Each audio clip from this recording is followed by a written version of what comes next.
नमस्कार दोस्तों, आइए जानते हैं आज मध्य प्रदेश की बड़ी खबरें। आज की पहली खबर है कि महू हिंसा में 40 से अधिक पर केस दर्ज। मध्य प्रदेश के इंदौर जिले के अंतर्गत आने वाले महू में रविवार रात महू शहर में हिंसा, पथराव और आगजनी की घटनाओं ने शहर की शांति को झकझोर दिया। विवाद की शुरुआत जामा मस्जिद क्षेत्र से हुई, जो धीरे धीरे अन्य इलाकों तक फैल गई। हालात काबू में करने के लिए पुलिस ने सख्ती दिखाई और सोमवार सुबह से ही ड्रोन कैमरों व सीसीटीवी के जरिए निगरानी बढ़ा दी गई। पुलिस ने अब तक 40 से ज्यादा लोगों पर केस दर्ज कर 13 लोगों को हिरासत में लिया है। हिंदू संगठन ने सार्वजनिक शौचालयों पर लगाए औरंगजेब के पोस्टर, छत्रपति संभाजी महाराज पर बनी फिल्म छावा देखने के बाद धार के हिंदू राज युवा संगठन के कार्यकर्ताओं ने नगर पालिका के शौचालय का नामकरण औरंगजेब के नाम से कर दिया और पोस्टर चिपका दिए। फिल्म में छत्रपति संभाजी महाराज पर औरंगजेब की क्रूरता दिखाई जाने से लोगों में काफी नाराजगी है और वे अपने अपने तरीके से इन शासकों के प्रति अपना विरोध जाहिर कर रहे हैं। युवाओं द्वारा चिपकाए गए पोस्टरों की एक तस्वीर भी सोशल मीडिया पर तेजी से वायरल हो रही है। हिंदू राज युवा संगठन द्वारा चिपकाए गए पोस्टरों का वीडियो सोशल मीडिया पर वायरल होने के बाद पुलिस हरकत में आई और सोमवार सुबह पोस्टरों को हटा दिया। होली पर 10 मिनट ज्यादा पानी की आपूर्ति। भोपाल में होली पर शहर में पानी की पर्याप्त आपूर्ति के लिए नगर निगम ने तैयारी कर ली है। जल कार्य विभाग के मुताबिक होली के दिन करीब 10 मिनट अतिरिक्त पानी की सप्लाई की जाएगी। प्रेशर भी फुल रहेगा। हर वार्ड में टीमें तैनात की गई हैं, जो बिजली फॉल्ट और लीकेज पर नजर रखेंगी। एमपी सरकार ने फिर लिया 4000 करोड़ कर्ज। मध्य प्रदेश की मोहन सरकार एक बार फिर से कर्ज लेने जा रही है। मंगलवार को सरकार 4000 करोड़ रुपए कर्ज ले रही है, जिसका भुगतान बुधवार को यानी बजट के दिन होगा। बता दें कि मोहन सरकार चालू वित्तीय वर्ष में 51,000 करोड़ रुपए का कर्ज ले चुकी होगी। 4 मार्च को सरकार के द्वारा 6000 करोड़ रुपए के कर्ज 2-2 हजार की 3 किस्तों में लिए गए थे। सरकार के द्वारा 20 फरवरी को ग्लोबल इन्वेस्टर्स समिट के पहले भी 6000 करोड़ रुपए का कर्ज लिया था। अब एक हफ्ते के अंदर सरकार 10,000 करोड़ रुपए का कर्ज ले रही है। होली में शराब पीकर हुड़दंग मचाने पर होगी कार्रवाई। डिंडोरी के कोतवाली पुलिस ने सोमवार को होली और रमजान त्योहारों को शांतिपूर्वक मनाने के लिए जिला प्रशासन ने बैठक ली। प्रशासन ने होली के नाम पर चंदा वसूली पर पूर्ण प्रतिबंध लगाया है। होलिका दहन रात 10 बजे से पहले करने का निर्देश दिया गया है। नमाजियों पर रंग लगाने से मना किया गया है। डीजे पर पूर्ण प्रतिबंध रहेगा और साउंड सिस्टम के लिए अनुमति लेना अनिवार्य होगा। सीहोर में फसल अवशेष जलाने पर प्रतिबंध। सीहोर जिले में फसल अवशेष जलाने पर प्रतिबंध लगा दिया गया है। जिला दंडाधिकारी बाला गुरु के ने इस संबंध में आदेश जारी किए हैं। बता दें कि रब्बी सीजन में गेहूं, चना और मसूर की कटाई के बाद किसान खेत साफ करने के लिए फसल अवशेष जलाते हैं। इससे वातावरण में जहरीली गैस फैलती है और मिट्टी की उर्वरा शक्ति भी कम होती है। साथ ही इससे प्राकृतिक वनस्पति और जीव जंतुओं को भी नुकसान पहुंचता है। एमपी में बंद हुआ प्राइवेट बैंक, करोड़ों रुपए डूबे। मध्य प्रदेश में एक प्राइवेट बैंक आखिरकार बंद हो गया। कुछ दिनों पहले प्रदेश के अशोकनगर के इस बैंक के दफ्तर पर ताला लगने की बात सामने आई थी। इसके बाद बैंक में पैसे जमा कराने वाले कई दुकानदार और उपभोक्ता आगे आए। उपभोक्ताओं ने पुलिस को शिकायत करते हुए बताया कि अच्छे ब्याज का लालच देकर बैंक के लोगों ने उनकी मेहनत की कमाई जमा करा ली। अब बैंक बंद हो गया है। राशि जमा करने वाले उसके कर्मचारी भी नहीं आ रहे। दुकानदार अब अपनी ही राशि वापस पाने भटक रहे हैं। जमाकर्ताओं की शिकायत के बाद पुलिस ने बैंक के सीईओ और 2 डायरेक्टरों पर एफआईआर दर्ज कर ली है। पुलिस के अनुसार बैंक ने जिले में करोड़ों की ठगी की है। मुख्यमंत्री ने कहा था, हर जिले में मेडिकल कॉलेज खोले जाएंगे। प्रदेश में स्वास्थ्य सेवाओं की समीक्षा करते हुए मुख्य सचिव अनुराग जैन ने सोमवार को मंत्रालय में बैठक की। बैठक में यह सवाल उठाया गया कि हर जिले में नया मेडिकल कॉलेज खोलने की जरूरत है। सीएस ने कहा कि मेडिकल कॉलेजों की संख्या बढ़ाने की बजाय मौजूदा कॉलेजों में सीटें बढ़ाकर डॉक्टरों की संख्या बढ़ाई जा सकती है। एक साथ 3 स्कूल और फॉरेंसिक लैब को बम से उड़ाने की धमकी। मध्य प्रदेश की राजधानी भोपाल से इस वक्त की बड़ी खबर सामने आई है। यहां एक साथ 3 स्कूलों और एक फॉरेंसिक लैब को बम से उड़ाने की धमकी दी गई है। बताया जा रहा है कि बम ब्लास्ट करने से जुड़ी यह धमकी पाकिस्तान के आईएसआई नाम से आए एक मेल के जरिए मिली है। बता दें कि राजधानी भोपाल के 3 स्कूलों और खजूरी रोड स्थित नेशनल फॉरेंसिक लैब को बम से उड़ाने की धमकी भरा मेल मिला है। यह मेल पाकिस्तान की आईएसआई के नाम से आया है। हालांकि मेल तमिल भाषा में लिखा है। बिना मान्यता वाले कॉलेजों में एडमिशन देने पर होगी एफआईआर। जबलपुर के विधि छात्र व्योम गर्ग और शिखा पटेल ने मध्य प्रदेश हाईकोर्ट में याचिका दायर कर बताया कि उन्होंने सेंट्रल इंडिया लॉ इंस्टीट्यूट से प्रवेश लिया था। कोर्स पूरा करने के बाद जब उन्होंने state bar council of Madhya Pradesh में रजिस्ट्रेशन के लिए आवेदन किया तो उनका रजिस्ट्रेशन यह कहते हुए अस्वीकार कर दिया गया कि बार काउंसिल ऑफ इंडिया ने रिन्यूअल फीस जमा न होने के कारण संस्थान की मान्यता समाप्त कर दी है। ऐसे में उनका रजिस्ट्रेशन नहीं किया जा सकता। महाकाल की शरण में यूपी के डिप्टी सीएम केशव प्रसाद मौर्य उज्जैन के महाकाल मंदिर में रोजाना भक्तों का मेला लगा रहता है। आम लोगों से लेकर बॉलीवुड के कलाकार, खेल जगत के सितारे और बड़े बड़े राजनेता अक्सर बाबा महाकाल के दर्शन करने के लिए श्री महाकालेश्वर मंदिर पहुंचते रहते हैं। इसी कड़ी में मंगलवार को उत्तर प्रदेश के उप मुख्यमंत्री केशव प्रसाद मौर्य बाबा महाकाल के दरबार में पहुंचे। उप मुख्यमंत्री रोजाना होने वाली पारंपरिक भस्म आरती में शामिल हुए। एमपी के इस शहर की 90 लोकेशन पर महंगी होगी प्रॉपर्टी उज्जैन में पंजीयक विभाग द्वारा वर्ष 2025 से 26 के लिए संपत्ति की सरकारी दरों का निर्धारण तकरीबन कर लिया है। इस बार गाइडलाइन की दरों में काफी बढ़ोतरी की संभावना है। तहसील स्तर पर उप मूल्यांकन समिति से आए प्रस्तावों में दरों में इजाफे का प्रस्ताव दिया है। अकेले उज्जैन तहसील में ही 90 से अधिक लोकेशन की दरों में 10 से लेकर 40% तक की बढ़ोतरी हो सकती है। अगले सप्ताह में होने वाली जिला मूल्यांकन समिति की बैठक में रखकर अंतिम रूप दिया जाएगा। एमपी में अब गर्मी ने तोड़ा रिकॉर्ड। मार्च के दूसरे सप्ताह से ही शहर में गर्मी के तेवर तीखे होने लगे हैं। एक और दिन में तीखी धूप लोगों को बेहाल करने लगी है, वहीं तपिश के कारण अब रात में भी गर्मी का एहसास होने लगा है। सोमवार को इस सीजन का पहला सबसे गर्म दिन रहा और शहर का अधिकतम तापमान 35.4 डिग्री पर पहुंच गया। दिन में तपिश के कारण रात के तापमान में भी तेजी से बढ़ोतरी हो रही है।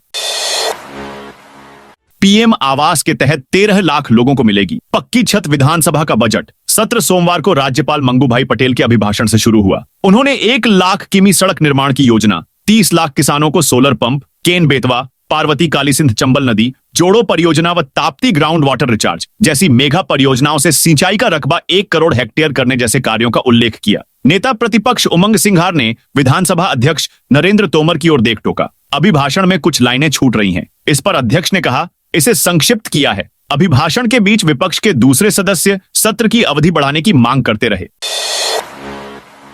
इन अधिकारियों कर्मचारियों को अगले महीने नहीं मिलेगा वेतन। ग्वालियर कलेक्टर रुचिका चौहान ने अंतर विभागीय समन्वय बैठक में अलग अलग योजनाओं की समीक्षा की। उन्होंने कहा कि सभी अधिकारियों और कर्मचारियों की ई-केवाईसी करना अनिवार्य है। ई-केवाईसी न कराने पर अगले महीने का वेतन आहरित नहीं किया जाएगा। उन्होंने स्पष्ट किया कि सभी अधिकारी कर्मचारी स्वयं एवं अपने स्टाफ की ई-केवाईसी करा लें। एमपी में पुलिसकर्मी ने रोक दी सीएम काफिले की गाड़ी। एमपी के ग्वालियर शहर में मुख्यमंत्री के कारकेड गुजरते समय पुलिस ने गफलत में उसका एक वाहन ही रोक दिया। हालांकि पुलिस अधिकारियों ने स्थिति को संभाल लिया, इसलिए बात नहीं बिगड़ी, लेकिन इसे लापरवाही मानते हुए उस पॉइंट पर तैनात जिला विशेष शाखा में पदस्थ निरीक्षक जितेंद्र तोमर को लाइन अटैच कर दिया गया। विरोध से भड़के पंडित धीरेन्द्र शास्त्री ने किया बड़ा ऐलान। एमपी के इंटरनेशनल कथावाचक पंडित धीरेन्द्र शास्त्री ने बड़ा ऐलान किया है। उन्होंने बिहार में चल रही हनुमंत कथा के विरोध के बाद यह ऐलान किया। पंडित शास्त्री ने कहा है कि वे अब हिंदुओं को एकजुट करने के लिए देश भर में पदयात्रा करेंगे। बिहार और यूपी में भी पैदल यात्रा पर निकलेंगे। बिहार में होने वाले विधानसभा चुनावों को देखते हुए पंडित शास्त्री के इस ऐलान के अपने राजनीतिक निहितार्थ हैं। आरजेडी के नेता पंडित धीरेन्द्र शास्त्री और उनके कार्यक्रमों का विरोध कर रहे हैं। इससे भड़के पंडित शास्त्री ने कथा में पदयात्रा निकालने की बात कही। उनके इस कदम को अपने विरोधियों की हवा निकालने का प्रयास बताया जा रहा है। 9 तहसीलदारों पर गिरी पेनल्टी की गाज नामांकन, बंटवारा और सीमांकन के आवेदन का निराकरण करने के लिए सरकार ने समय सीमा तय कर रखी है। इसके बावजूद तहसीलदार प्रकरणों को लंबित करते हैं, जिन पर सोमवार को इंदौर कलेक्टर आशीष सिंह ने गाज गिरा दी। 9 तहसीलदारों को प्रति प्रकरण के 250 से 250 रुपए का दंड किया गया। हाथों तहसीलदार की अदालत में तो 20 प्रकरण लंबित थे, जिन पर 5000 रुपए की पेनल्टी की गई। एमपी में वेतन वृद्धि पर बड़ा अपडेट। एमपी में वेतन वृद्धि को लेकर बड़ा अपडेट सामने आया है। वेतन बढ़ाने के लिए अब कानूनी लड़ाई छिड़ गई है। इसके लिए हाई कोर्ट में याचिका लगाई गई है। Centre of Indian trade union यानी सीटू ने यह याचिका लगाई है। हाई कोर्ट की इंदौर खंडपीठ के 10 फरवरी के फैसले पर रिव्यू पिटीशन दायर करते हुए सीटू ने टेक्सटाइल और फुटवियर श्रमिकों को बड़ा वेतन देने की मांग की है। सीटू ने याचिका में मध्य प्रदेश सरकार द्वारा 19 जनवरी को 2025 को पुरानी अधिसूचना में संशोधन करने की भी खिलाफत की है। एमपी के करीब 25 लाख आउटसोर्स कर्मचारियों श्रमिकों की वेतन वृद्धि को लेकर दायर याचिका में सीटू ने 11 माह का एरियर देने की भी पुरजोर मांग की है। सीटू ने अपनी याचिका में टेक्सटाइल उद्योगों के श्रमिकों को भी वेतन वृद्धि का लाभ देने की बात कही है। एमपी में जल्द तैयार होगा 200 किलोमीटर का महाकाल एक्सप्रेसवे। मध्य प्रदेश के उज्जैन शहर में 1 से 2 मार्च 2024 को आयोजित हुई रीजनल इंडस्ट्री कॉन्क्लेव में अडानी समूह ने महाकाल एक्सप्रेसवे के निर्माण की घोषणा की थी। अडानी समूह ने कहा था कि वह धर्मनगरी उज्जैन को राजधानी भोपाल से जोड़ने वाले इस एक्सप्रेसवे के निर्माण में 5,000 करोड़ रुपए का निवेश करेंगे। यह रास्ता इंदौर होते हुए निकलेगा, जिससे उज्जैन और इंदौर के बीच यात्रा का समय 45 मिनट कम हो जाएगा। एक्सप्रेसवे की लंबाई 198 किलोमीटर होगी, जिसका काम शुरू हो चुका है। इसके बनने से 50 से ज्यादा गांवों की शहर से कनेक्टिविटी बढ़ेगी। एमपी में पीडब्ल्यूडी अधिकारी 25,000 रुपए की रिश्वत लेते गिरफ्तार। मध्य प्रदेश के श्योपुर से बड़ा मामला सामने आया है। विजयपुर में आर्थिक अपराध प्रकोष्ठ ईओडब्ल्यू की टीम ने लोकायुक्त पुलिस के साथ मिलकर बड़ी कार्रवाई की है। टीम ने पीडब्ल्यूडी विभाग के एसडीओ देवदत्त शर्मा को 25,000 रुपए की रिश्वत लेते हुए रंगे हाथों पकड़ लिया। सूत्रों के अनुसार यह रिश्वत एक ठेकेदार से बिल पास करने के एवज में मांगी गई थी। जैसे ही आरोपी ने रिश्वत की रकम ली, वैसे ही टीम ने उसे पकड़ लिया। फिलहाल लोकायुक्त पुलिस द्वारा मामले की जांच जारी है और आगे की कानूनी कार्रवाई की जा रही है। इस कार्रवाई के बाद विभाग में हड़कंप मच गया है। भ्रष्टाचार के खिलाफ सरकार की सख्ती के बावजूद ऐसे मामले सामने आ रहे हैं। मंत्री पटेल के भीख वाले बयान पर यूथ कांग्रेस का हंगामा। मध्य प्रदेश के पंचायत एवं ग्रामीण विकास मंत्री प्रहलाद पटेल के भीख वाले बयान पर जबलपुर में यूथ कांग्रेस प्रदर्शन कर रही है। प्रदेश अध्यक्ष मितेंद्र दर्शन सिंह की अगुवाई में यह विरोध प्रदर्शन हो रहा है। सभी कार्यकर्ता मंत्री प्रहलाद पटेल के बंगले का घेराव करने निकले हैं। हालांकि पुलिस ने सभी को पहले ही रोक लिया। इस बीच पुलिस और कार्यकर्ताओं के बीच झड़प भी देखने को मिली। इंदौर बार एसोसिएशन के चुनाव 15 अप्रैल को इंदौर बार एसोसिएशन के चुनाव 15 अप्रैल को होंगे। इसके लिए चुनाव संचालन कमेटी ने शेड्यूल जारी कर दिया है। 15 अप्रैल को मतदान होगा और इसी दिन काउंटिंग के बाद नतीजे घोषित किए जाएंगे। चुनाव कमेटी ने बैठक के बाद नामांकन प्रक्रिया सहित सभी चरणों का कार्यक्रम जारी कर दिया है। मुख्य चुनाव अधिकारी विवेक बापना और सहायक अधिकारी महेंद्र मौर्य ने बताया कि प्रत्याशी 2 से 4 अप्रैल तक नामांकन फॉर्म ले सकेंगे। 5, 7 और 8 अप्रैल को नामांकन फॉर्म जमा किए जाएंगे, जबकि 9 अप्रैल को नामांकन पत्रों की जांच होगी।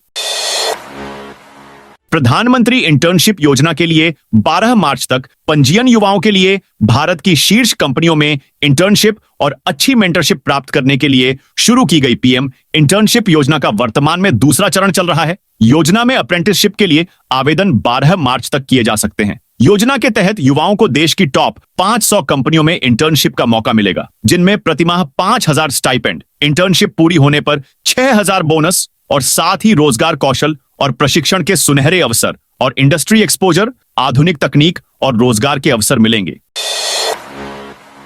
10 लाख आउटसोर्स अस्थायी कर्मचारी राजधानी में क्रांति आंदोलन करेंगे। प्रदेश सरकार में चल रही आउटसोर्स अस्थायी व्यवस्था को खत्म करने का संकल्प लेकर इस संवर्ग के 10 लाख कर्मचारी अगले विधानसभा सत्र से पहले क्रांति आंदोलन करेंगे। 15 अप्रैल से प्रदेश भर में रैलियां और झापन देने का सिलसिला शुरू होगा, जबकि 1 मई से संभागों में धरने प्रदर्शन शुरू होंगे। नौकरियों में लागू आउटसोर्स अस्थायी प्रथा के खिलाफ एवं अंशकालीन पंचायत चौकीदारों को न्यूनतम वेतन दिलाने के लिए आंदोलन जारी है। 9 मार्च को 2 दिवसीय कामगार क्रांति आंदोलन में शामिल होने राजधानी पहुंचे थे। प्रदर्शन के दौरान बड़ी संख्या में कर्मचारी नेता पुलिस द्वारा हिरासत में ले लिए गए। इन्हें देर रात पुलिस ने खजूरी थाने से छोड़ दिया। रतलाम में अतिक्रमण हटाने गए तो हुआ हंगामा। नगर निगम के अधिकारियों के दबाव के कारण एक ठेला चालक ने ठेले पर रखा सामान बीच सड़क पर फेंक दिया। नगर निगम के कर्मचारी सामान जब्त कर ले जाने लगे, तभी ठेला संचालक की बेटियां भी सड़क पर आ गईं। नगर निगम द्वारा की जा रही कार्रवाई का विरोध किया। निगम के अधिकारियों पर आए दिन वसूली करने का आरोप लगाया। हंगामा बढ़ता देख स्टेशन रोड थाना पुलिस पहुंची। ठेला चालक निगम कमिश्नर हिमांशु भट्ट से मिले। आशा कार्यकर्ताओं का वेतन वृद्धि को लेकर प्रदर्शन। मध्य प्रदेश में आशा कार्यकर्ताओं और पर्यवेक्षकों ने वार्षिक वेतन वृद्धि की मांग को लेकर बैतूल में धरना दिया। आशा, उषा और आशा सहयोगी संयुक्त मोर्चा के सैकड़ों कार्यकर्ताओं ने मुख्यमंत्री के नाम 3 सूत्री ज्ञापन सौंपा। मुख्यमंत्री ने 29 जुलाई 2023 को भोपाल में आयोजित महासम्मेलन में आशा कार्यकर्ताओं और पर्यवेक्षकों के लिए 1000 रुपये की वार्षिक वेतन वृद्धि की घोषणा की थी। इस संबंध में 2 अगस्त 2023 को मुख्यमंत्री कार्यालय से आदेश भी जारी किया गया था, लेकिन करीब 2 साल बीत जाने के बाद भी इसका भुगतान नहीं किया गया है।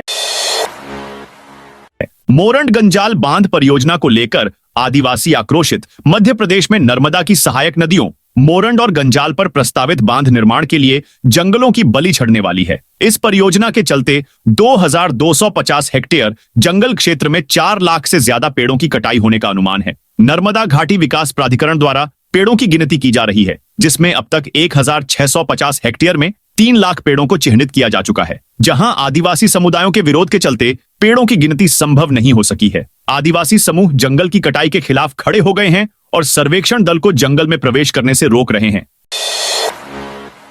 एयरपोर्ट पर समर शेड्यूल